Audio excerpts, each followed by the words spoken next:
I'm making this video because it really pisses me off when people label me as a racist. So I think I'm just going to put this video up so that people can stop doing that. I think racism is stupid. In fact, I know racism is stupid, and I can prove it. So the question that immediately comes to mind when I say that I can prove this is, how can you know truth? You need to know truth in order to make a proof. Kant put it, two philosophers searching for truth is one milking a he-goat while the other holds a sieve underneath. Is a truth in itself that we cannot know absolute truth. Not that it does not exist. Kant, the father of epistemology, bridges the gap between the rationalist Plato in a search of justice and the empiricist Aristotle in searching for the ideal politic. This is reason and understanding are the faculties at work here, and because they often conflict, we cannot know truth. Now, I do explain that in my long and dry movie Dialectic, but I just want to talk about that a little bit longer. So how can I prove that racism is a bad idea with no knowledge of absolute truth? Well, this search for absolute truth brought us religion, which gives us the highest truth in a creator. Religion creates laws, not those monkeys in legislature, as the bubble-headed bleach blonde on the set always refers to them as lawmakers. Religion is the lawmaker in societies of men, not corrupt and rotten legislators. Legislators of the West are legalists. They try to trick us away from the law with their statutes. This is what idol worship really means.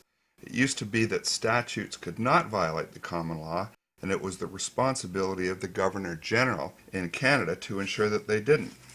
Now that it's a vestigial position filled by an astronaut, put into position with the ex-bungee jumping Prime Minister Justin Trudeau, common law may come into question in Canada, when in fact the whole system of laws in Canada, as in all the West, is based on the common law. And the common law is in the Christian Bible.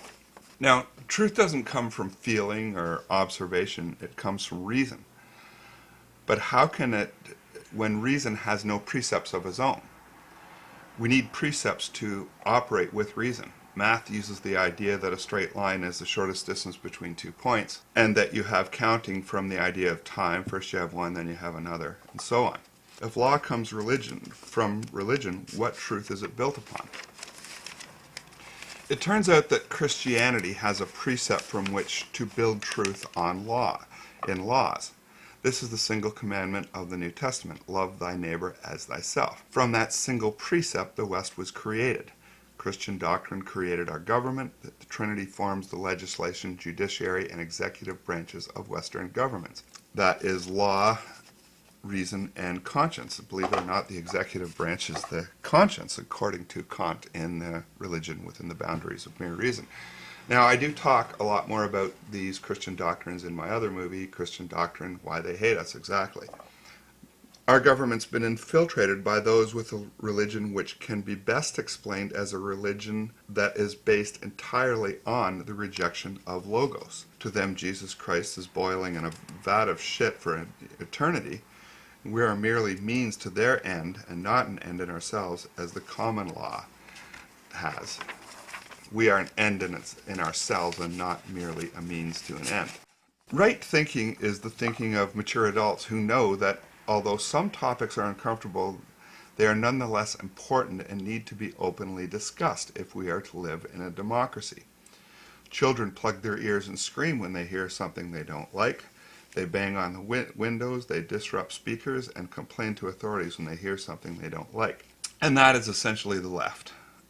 It's not that the left is inherently corrupt like that, it's that the modern left is corrupt like that. Now, the left and the right come from philosophy. The right represents reason and the left represents empiricism. And there's always a conflict between reason and empiricism, not only in our politics but in ourselves as well. And this conflict in ourselves, the Bible calls original sin. And that concept can be applied universally.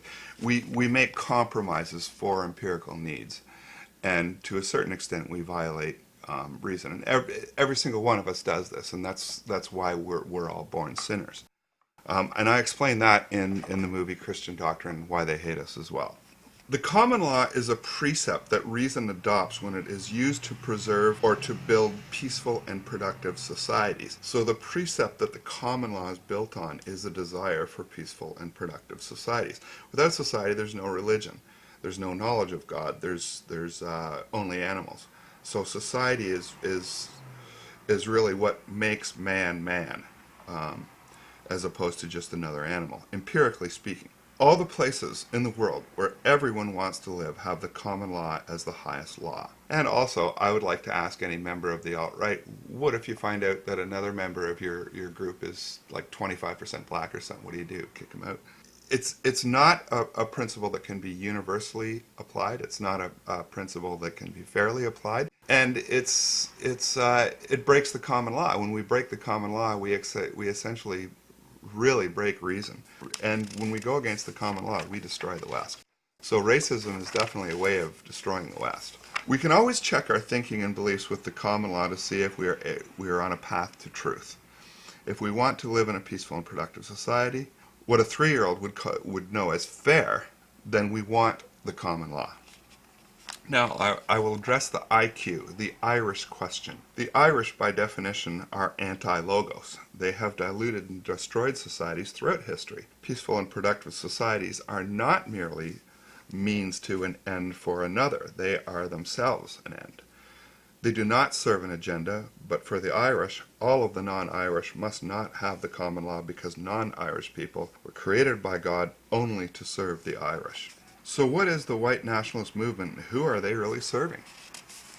And this is why I'm skeptical of them, the racism and the white supremacy, and that is really anti-West, anti-Christian, anti-logos.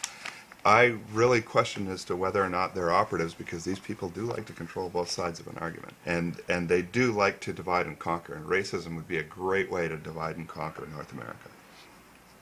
I'm a Christian nationalist, but not a racist, and what really pisses me off is that I have to make a video like this online to prove to the incurably stupid that I'm not a racist. Stop reading the New York Times. They're full of shit. They tell you Osama bin Laden knocked down those towers with an airplane, when all you have to do is watch the video and shut the commentary off, and you can see the buildings were systematically blown apart. They didn't fall down from an airplane. All you got to do is shut off the fucking news commentary, and you can see that for yourself. Now, the common law was first instrumentalized by the Romans.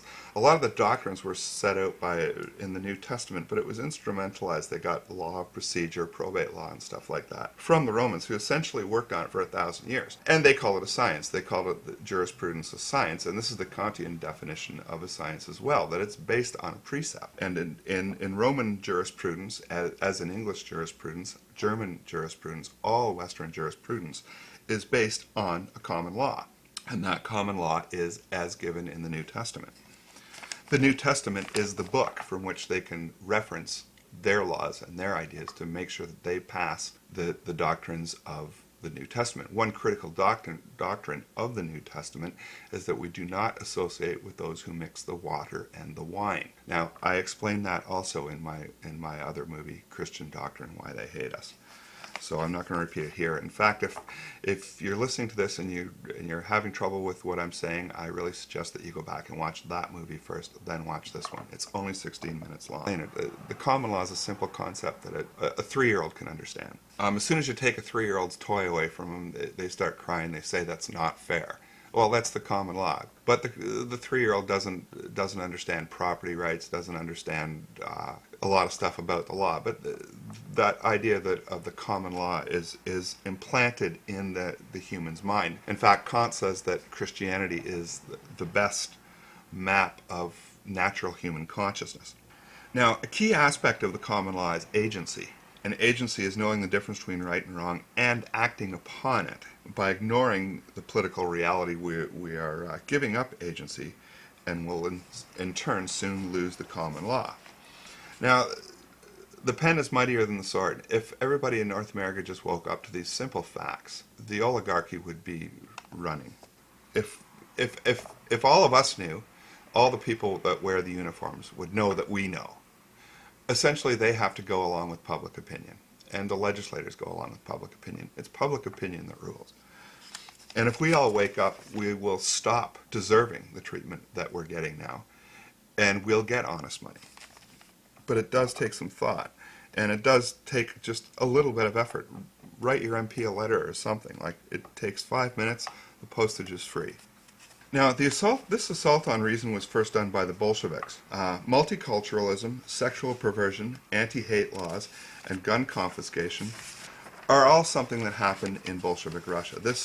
We're going down the exact same path. Only instead of it taking 2 years, it's taken us in the West like 90 years for some reason. And I don't know why it's been so slow in the West. I suppose because they want to keep us around because we're productive, we make war machineries, we go and we fight their wars. But anyway, given the fact that you do not know anything about the Bolshevik Revolution and probably know everything about the Holocaust, really proves that the Bolsheviks are in power. If you want my advice, it would be to learn everything that you can about Bolshevism. You will understand exactly what's going on today when you learn about Bolshevism. One way to do that is to get Alexander Solzhenitsyn's book. But first, go to the hardware store, get yourself a bucket big enough for you to puke into before you start reading this, because the sickness of this political movement far exceeds anything you have ever heard or seen before in fiction and in establishment history. I mean, this stuff goes way beyond anything that you've ever seen in the hostel, what they do to people. And they do it to millions of people. They don't want to kill you, they want to torture you, and then they want to kill you. Also, make sure you have a mirror, because when you see Bolshevism unfold, you're going to want to know who's responsible. If you're one of those Irish people and you're deciding whether or not to censor this video, I suspect that you probably will. But I'd like to tell you something. This stuff about IQ, intelligence quotient, that puts the Irish at 107 and blacks at 85 or something like that. And the standard deviation is 15 points. If you think that you're getting 600 or 800 slave after all this is over, I think that you should reduce your IQ by a standard deviation.